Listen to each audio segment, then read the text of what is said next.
अस्सलाम वालेकुम। Golden 120 vlog में आपको खुशामदीद कहते हैं।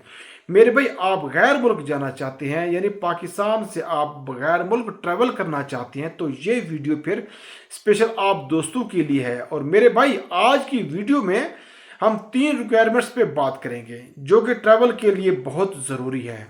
नंबर 1, ई प्रोटेक्टर पे बात करेंगे।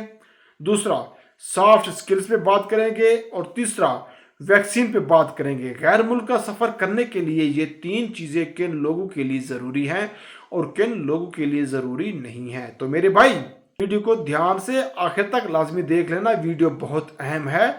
तो सबसे पहले हम बात करेंगे ई प्रोटेक्टर से। देखें भाई, आपने कुछ दिन पहले ये खबर देखी होगी, आप प्रोटेक्टर करवाने के लिए जाते हैं, आप फिंगर लगाते हैं तो आपके पासपोर्ट बैक स्टैंप लगती है।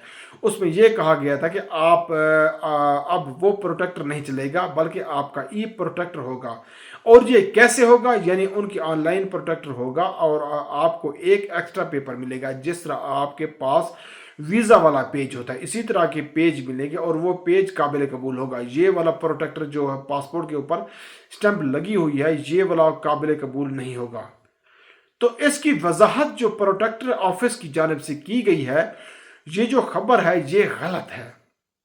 बल्कि असल खबर ये है कि ई प्रोटेक्टर मुतारिफ करवा दिया गया है। तब भी ठीक है, अगर आप जाके फिजिकली अपना प्रोटेक्टर करवाते हैं वो भी ठीक है।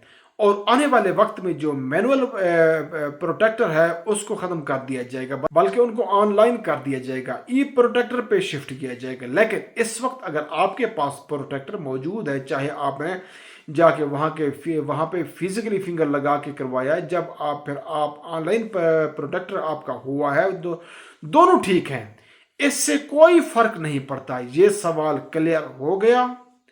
दूसरा, अब बात करेंगे सॉफ्ट स्किल्स पर। देखिए मेरे भाई, सॉफ्ट स्किल सर्टिफिकेट ज़रूरी है, लेकिन इसकी जो तारीख थी जिसकी अनाउंसमेंट की गई थी 1 फरवरी 2026 से, 1 फरवरी से जो भी बंदा पाकिस्तान से गैर मुल्क वीज़ा पर सफ़र कर रहा होगा उसके पास सॉफ्ट स्किल सर्टिफिकेट का होना बहुत ज़रूरी है। लेकिन अभी इसमें नरमी कर दी गई है, इस डेट को आगे बढ़ा दिया गया है। 1 मार्च का तक का टाइम दे दिया गया है। अगर आप बैरून मुल्क जाना चाह रहे हैं, अगर आप भी वीज़े की तलाश में हैं, अगर आप भी वीज़ा आपने जमा करवा रखा है या फिर आपके पास वीज़ा आ चुका है, तो आप जाहिर है आने वाले वक्त में आपको ये कि जो सॉफ्ट स्किल्स सर्टिफिकेट है उसकी ज़रूरत आपको पड़ेगी।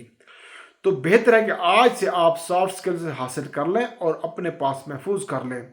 ये आपको बैरून मुल्क सफ़र करने में मदद देगा। अगर ये सर्टिफिकेट आपके पास नहीं होगा तो फिर आपको सफ़र नहीं करने दिया जाएगा। अब बात करते हैं तीसरे सवाल पर, वैक्सीन पर।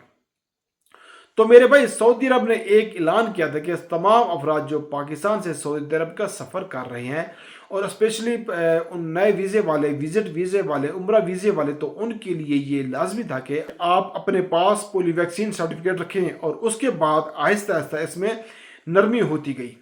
कानून आज भी मौजूद है, वो एक अलहदा इशू है, अलग बात है कि एयरपोर्ट पे कोई पूछता ही नहीं, कोई बात ही नहीं करता। लेकिन अगर आप नए वीज़ा या विजिट वीज़ा पर या फिर उम्रा वीज़ा पर सफ़र कर रहे हैं तो बेहतर है कि आप सर्टिफिकेट आपके पास हो। ऐसा ना हो कि एयरपोर्ट पे आपसे कोई पूछे और आपके पास मौजूद ना हो। तो छुट्टी वाले लोग जो है वो पुराने लोग हैं, उनके लिए पोलियो वैक्सीन सर्टिफिकेट पहले भी ज़रूरत नहीं थी और अब भी उनके लिए ज़रूरी नहीं है। पुराने लोग बआसानी सफ़र कर सकते हैं। अल्लाह हम सब का हामी और नासिर हो।